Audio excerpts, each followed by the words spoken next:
Stick around and we'll get right to it. Hey, welcome back guys. Jason here, KM4ACK. This morning it is April the 3rd. I'm not sure when exactly you guys are viewing this, but we've got a lot of severe weather moving through our area. There was a big outbreak of storms last night that stretched from Mississippi all the way to Michigan with a truckload of tornado warnings that got spawned as that storm moved through.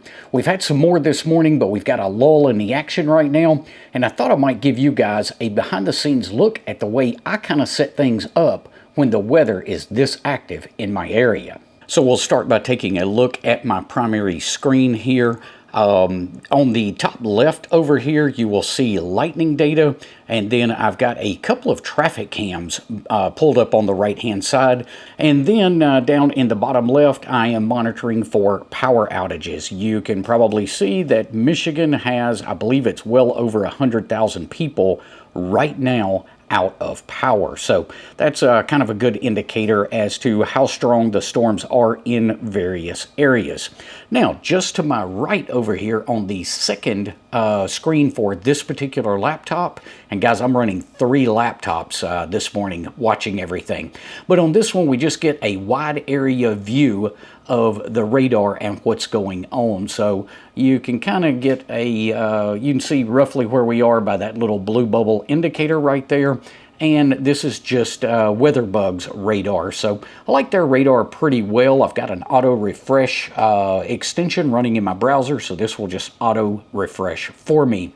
Now, just to the left of my screens is my phone, and I like the phone right here. It's just up on a mount so that I can see it pretty easy, and this gives me hyper local awareness of what's going on. On the phone I'm running Radar Scope, which I've been running for several years now and really like this application. So I'm able to pull several different weather products from reflectivity to velocity to correlation coefficient, and vertically integrated water, I believe it is another product that I really like. Helps to see the hail that's embedded in a storm. You probably noticed the little RA89 right there. That's the radio that sits on this side of the desk, and it's currently monitoring 2 different frequencies, our local frequency plus the statewide frequency. Now, let me get you guys turned around here. We'll check out the other side of the room. Okay, so if I just turn around in my chair, this is going to be my main desk that you guys always see in the back of a video. There's the BTEC UV Pro. I'm running it with Bluetooth to one of the laptops for APRS. It is also on a USB-C charger so that it is fully charged at any given moment. Now, sliding over, and I apologize for the squeaky chair, sliding over to the next laptop, I've got another laptop here open with WeatherBug, again just giving me that wide area view if I'm facing in this direction. Next up, we have one of the old Evolve laptops. This is currently running APRS. This is the one that is Bluetooth back to the UV Pro radio. And this laptop also has 2 screens. So you've got the laptop screen there. And then on this other screen up here, see if I can get that camera centered up there. I've got my station list from APRS on this side, and this side over here is monitoring for bulletins. So you can probably see we've got several bulletins that just came out not too terribly long ago. My APRS Digipeater here is responsible for putting out these weather bulletins. So it will report flash flood warnings, tornado warnings, and severe thunderstorm warnings. So whatever messages are coming out of that, you will see them populating on the screen here. Right now we've actually got a few more coming in as I'm recording this. So that gives me just a quick glance, seeing exactly what all warnings and watches have come out recently. Right below that, I've got the 705, and that is sitting there monitoring the local weather frequency, or I'm sorry, the local APRS frequency who runs the weather net. Now, just over here, you can see the Digipeater right there. This is the one that is responsible for putting out those weather bulletins. That is powered with a Yaesu 2980. We've got the Signal Link and then a old Raspberry Pi 3 right there.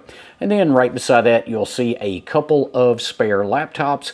Should one of these others have some sort of issue, I like to keep a couple of spares sitting there that I can grab and use. Now you might wonder why I'm running APRS during this, and that's because if we get any local damage reports, I'm able to enter that here on this laptop as objects, and that gets sent out over RF. I don't put that into the internet, that only goes out over RF. But that way we can keep everyone else in our immediate area aware of any damage that might be happening. So if there's a road blocked, we're going to mark that. Now if you just got a tree down in your yard, probably not going to mark that, but anything blocking a road or maybe reports of hail, we could get recorded here as an object. Also, obviously, if you spot a funnel cloud, we're going to mark that here on APRS. So there's a quick look at how I set up my shack when severe weather is threatening our area. All right, so here's a little bit of bonus information for you guys that stuck around to the very end. After I had finished recording the earlier part of this video, I was looking for an alternative to Radar Scope that would run on Linux. And what you're seeing here on the screen is what I ran across. This is Supercell WX. And it is very, very similar to Radar Scope. So you get all of the various products over here on the left-hand side. So we get reflectivity, we get velocity, we get correlation coefficient, we get the vertically integrated liquid, we get all of the products that I really like having available to me in Radar Scope, and it runs natively on Linux. So Supercell WX is something you should definitely check out, like one of these warnings up here. If you want to know more information about it, you just hover right over that line and it will pop up this dialog box and tell you exactly what's going on. You can find more information about it online. If you just search for Supercell WX, it will bring you to their GitHub page. Right over here, you'll see that they've got 19 releases with 0.4.8 being the latest. If you click on that and start scrolling down, you can find an app image. So this is the app image that I am using on an x86 machine. So download that, make it executable, and then you can start it right from that terminal window. I'll probably do a video on this after I've had a little bit more time to play with it, so that I can walk you through exactly downloading and getting this set up. You do have to sign up. I can't remember the exact website, but it tells you when you start the application for the first time. You do have to sign up for an API to give you the map image on the back. The radar data is there, but the map images are not. So that is one little hoop you have to jump through, but I think it's well worth it to have this quality of a radar application available to us natively in Linux. All right, guys, if you found it helpful, hit that thumbs up. We'll see you on the next one. 7-3.